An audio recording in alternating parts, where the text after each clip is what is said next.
In Lexington lies beneath souls from the dead.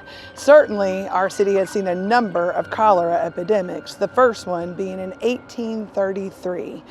Now, as you walk throughout downtown Lexington, you'll actually hear water trickling because that is a live feed of Town Branch hidden stream flowing underneath Vine Street. In fact, we built our city right on top of this waterway. Merchants put their shops right on top of this water. They would leave their floorboards loose so they could just sweep their trash into it. That became a major problem, folks. And in 1833, there were 7,000 living in Lexington. 500 people died in the very first month. Now, some unlikely heroes arose from this time. William Solomon had arrived here from Virginia and took up the important role as town drunk.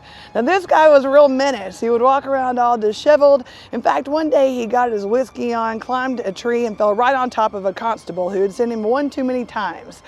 Now I was in front of a judge. She says, "William Solomon, we're going to sell you on the auction block to recoup all these fines you've been accruing." Around the same time, a woman named Aunt Charlotte arrived here from Virginia as well. Well, she was there that day when she sees William Solomon on the auction block. She takes pity on him, buying him for 13 cents. And I'm sure Aunt Charlotte thought, what have I done? Until this epidemic. People were boarding up their doors, moving to the countryside, and that included grave diggers. Bodies were piling up everywhere. But William Solomon saw his chance to shine. He said, "I don't drink water, just whiskey. I'll bury those bodies." And that he did, filling up all the cemeteries in downtown Lexington and giving way to the new Lexington Cemetery, where you'll find lots of souls at rest. In fact, he was one of the first buried there in 1854.